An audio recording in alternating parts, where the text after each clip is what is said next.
How much should you price your coaching services? If I had $1 for every time I've been asked this question, I will be a quadrillionaire by now. So in this video, I'm gonna help you out in this episode of the Expert to Authority show. I'm going to help you out find the right pricing for your offers. And this is with a very unconventional method. And some of you might love it, and some of you might say, "Oh my God, Simone, it's so simple. Why have not thought about that before?"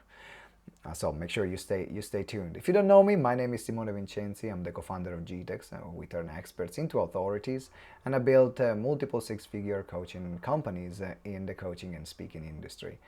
And one of the things that we do with our clients is helping them out with their pricing. To be honest, let me tell you straight away. Let me take you out of misery. I don't have a clever way to find pricing. I don't.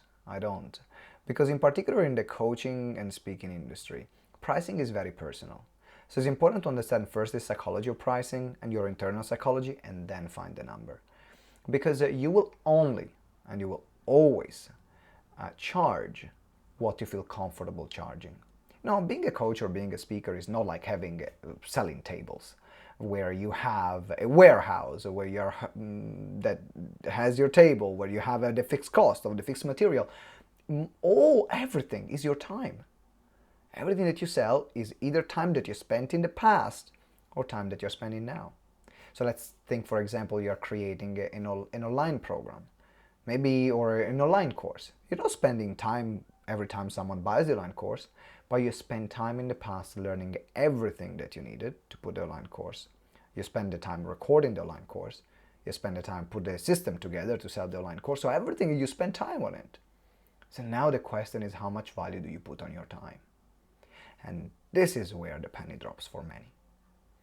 Because the reason why you might not be charging the right amount for you, it might be because you don't believe enough in yourself to charge that amount.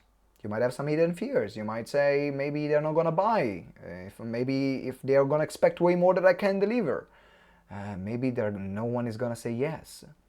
There are all these little gremlins in our mind that are stopping us from actually charging what we really want to charge. And then maybe some people, they charge already way too much, and then they get disappointed because no one buys and they don't have the right audience. So pricing, as I mentioned, is more a psychological question than a technical question. So let's explore the psychology. And psychology and feelings are very interconnected. You will have your mind saying something and you will have your body feeling something else. And then every time there is a number, your body will have a reaction to it. Maybe the reaction is that you are undercharging, and then you're feeling resentful about it because you know that you should and could charge more, but now you have people that bought at that price, so actually you're not happy delivering that work because you know you're massively undercharged.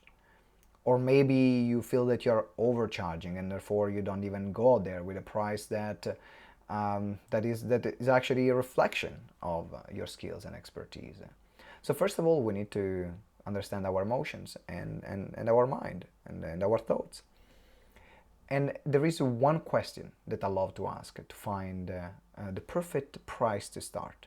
Because the part also to understand is that pricing is an evolving concept. I started charging first $30, like actually it was in pound in the UK, so £30. And that was my first paying clients. By the way, at that point, I did more than 100 coaching sessions for free, just to know that I was good at what I was doing. And the result of it was my first client paid me 30 quid. That's it. After 100 coaching sessions. But I never charged something for myself before. My background was in the catering industry, not in the coaching industry. So I could get paid really well somewhere else. I could get paid really well in the catering industry. I was earning about, at the age of 19, I was earning about $5,000 a month already.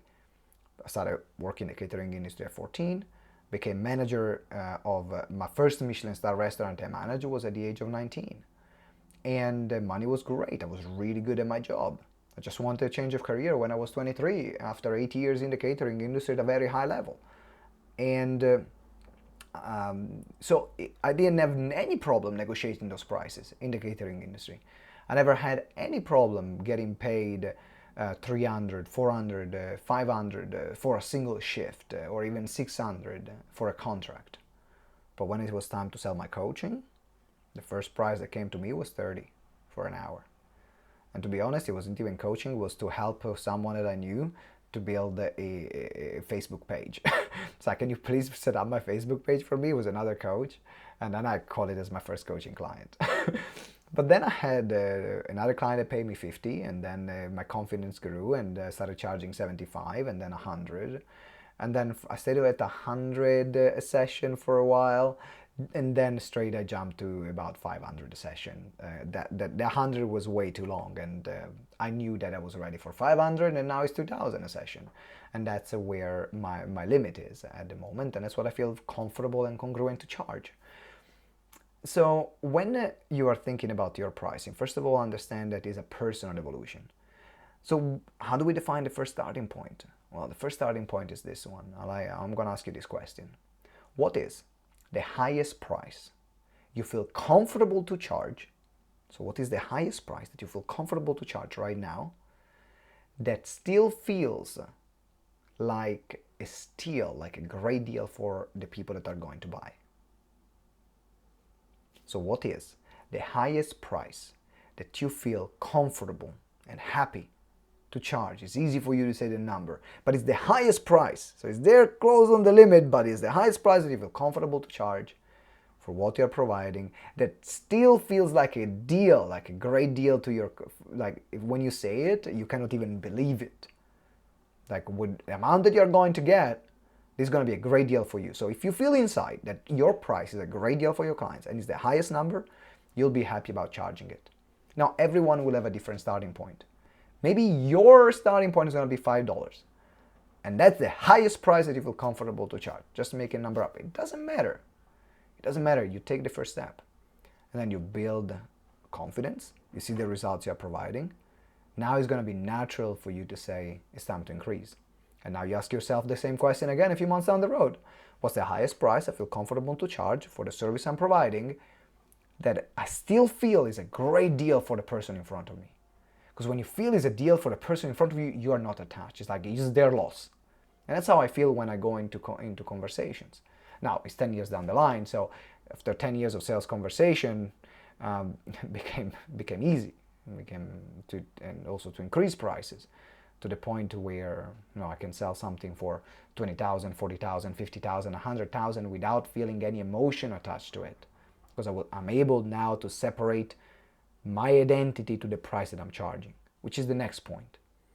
Pricing becomes a matter of identity. That's why it's so difficult to find, because your price, it becomes a sense of your self-worth, and it takes time, or doesn't have to take time actually if you do some practices. But for me, it took time to separate myself from the price I'm charging and my sense of self-worth. It was not easy. It was not easy at all. But now I'm here. Now I can charge something, and I know it's not a reflection of who I am as a person, but it's a reflection of my ability, my skills, my business, my credibility, all the things, but it's not who I am as a person. Which is the last tip that I want to give you.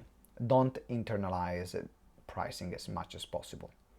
And always remind yourself that your price is not a reflection of you as a human being.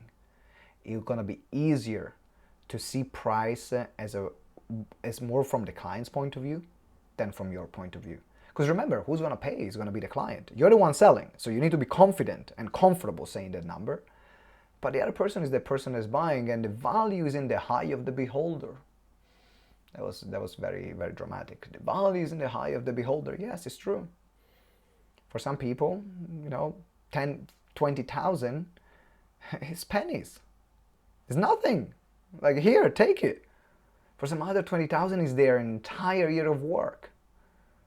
So the value and price is so personal, the value that we attach to money. So what we are doing most of the time is that we make our self-worth make the decision for our clients, for the person in front of you. But if you're able to separate and see actually from the point of view of the clients and what's in it for them, what value are they getting, what is going to be their return in time, happiness, joy, health, vitality, money, depending on your work, What's going to be the return? See, from their point of view, now you can create a price that is fair for both. It's a great price for you. It's a great price for them. Everyone is happy at the end. So, stuck on pricing, ask yourself, what's the highest amount that you feel comfortable to charge, that still feels like a great deal for the potential client in front of you. Starting that way, ask yourself this question every 3-4 months, and then you will be able to grow and increase your pricing. I cannot wait to hear what are your thoughts. And actually, I would love to know, how much are you charging? Put them in the comment if you are watching on YouTube. And by the way, make sure you subscribe either on YouTube or on the podcast. And I cannot wait to see you next time. And remember that together we grow exponentially. Ciao.